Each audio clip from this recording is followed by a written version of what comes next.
This one stood out to me in part because it was an SBS article, and SBS talking about this sort of stuff is interesting. It's interesting because of the topic and the outcome.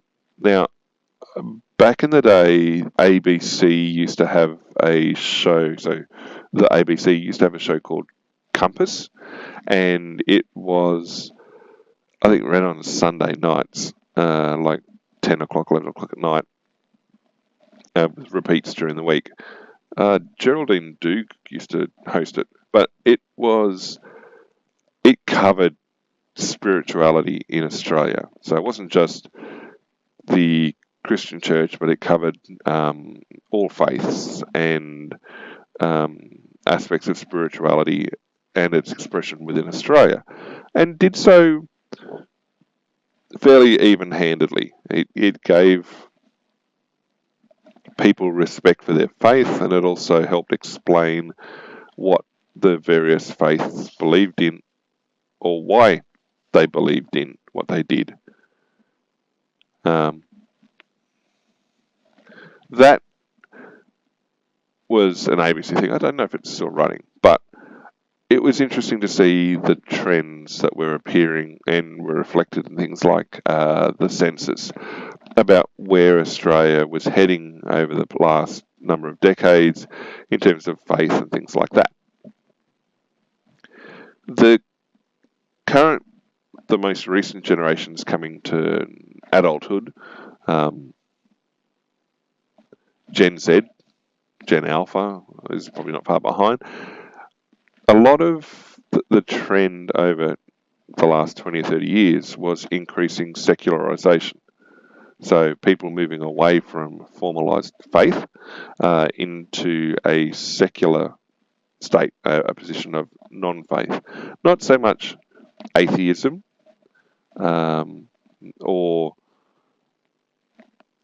they were more indifferent than anything else. Just trying to think what the word for it is.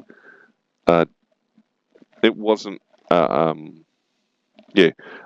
people went the hardcore atheist route, but others didn't. But the general trend was people moving away from organised religion. In the last couple of years, though, there's been a resurgence in not just religious belief, but the more conservative, people would say more extreme, more fundamentalist, more conservative elements. There's been a push, say, within the Catholic Church for a return to Latin rites, and there was a bit of a fight within the Catholic Church about the viability or the ability of people to attend Latin rites, and the popularity that it attracted, I think, eventually won out. And basically it means going to a mass set in Latin. But it's not just a mass set in Latin. There are other aspects of faith associated with it. Just the most observable element of it is going to a church service set in Latin.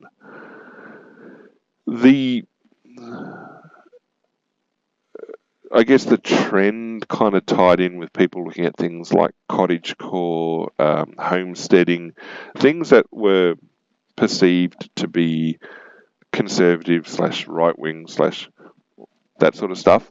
Now, it doesn't mean that they were, that's just how people labelled them. The problem with that is it then labels the other positions, it's talking about polarised understandings, as being one of zero faith or one of a disregard for organised religion. Bit hard to avoid the accusations of socialist thought in that aspect, where a big part of a lot of socialist states is not just separation from faith, but a repudiation of established systems of faith, because it's another means of controlling and managing people. you can't have a means of controlling and managing the people that isn't the state.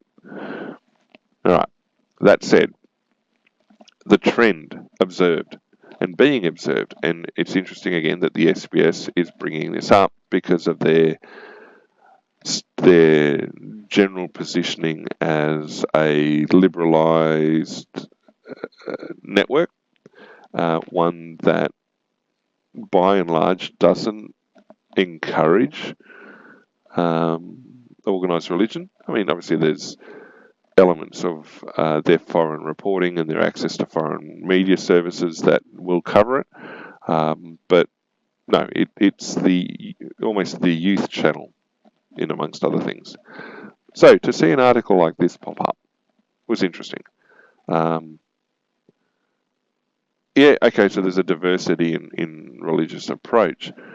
It's interesting to see something like this where someone's come from who considered themselves a hardcore atheist, someone who'd moved away from any sort of faith when they were a teenager, as they entered their 20s, suddenly moving back into a form of faith. And you're going to find, if you look on social media, you'll find a number of voices that are no longer being suppressed, talking about this sort of stuff. Now, 5 or 6 years ago, or 3 or 4 years ago, before Elon Musk bought Twitter, these voices were often not actually deplatformed, but almost shadow banned. You would very rarely find people openly discussing a pathway like this. It was looked almost as if somebody from the LGBT community had turned straight. It was seen as a repudiation of their liberalised character.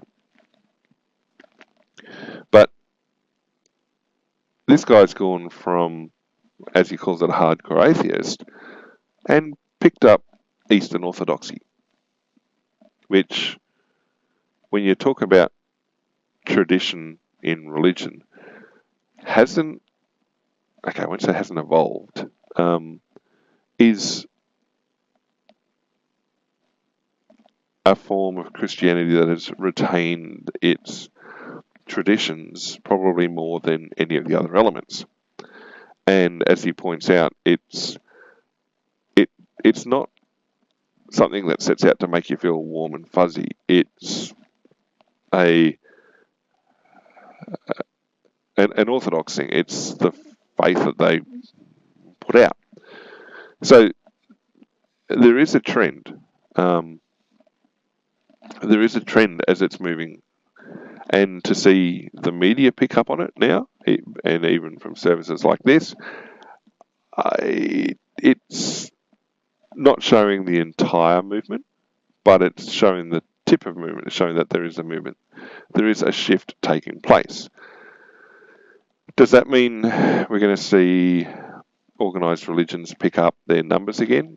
I don't know. Not necessarily a return to that. But, I mean, when I head out to dog training on a Sunday morning, it is noticeable that the evangelical churches that are nearby, their car parks are now overflowing.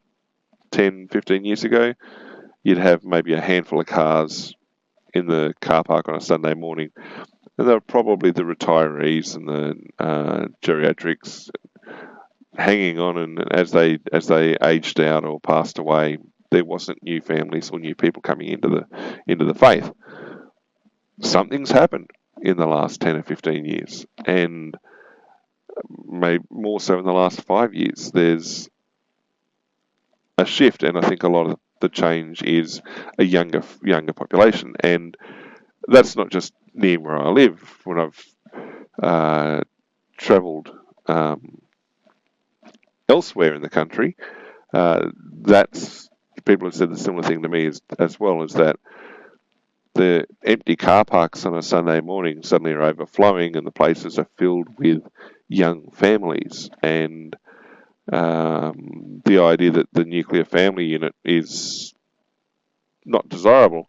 Well, there's an undercurrent of well, I guess it attracts a nuclear type family, but there are growing numbers. Whether that's reflected with big changes in the community, again, yet to wait and see. But it was interesting. So he's another character who was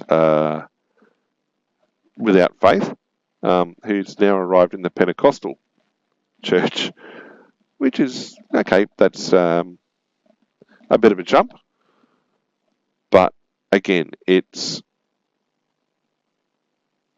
coming forward. I mean, it says there's a decline, but self-reported statistics are weird. It's like percentages of the population that are based on self-identified characteristics. I think there's some misleading statistics out there. People feel either obliged to commit to a position that they don't fundamentally believe in, or feel obliged to hide what they believe in because it would not be accepted societally, which I think is a problem. I mean, I'd rather people be open about it. So yeah, it was interesting to see it appear on SBS, and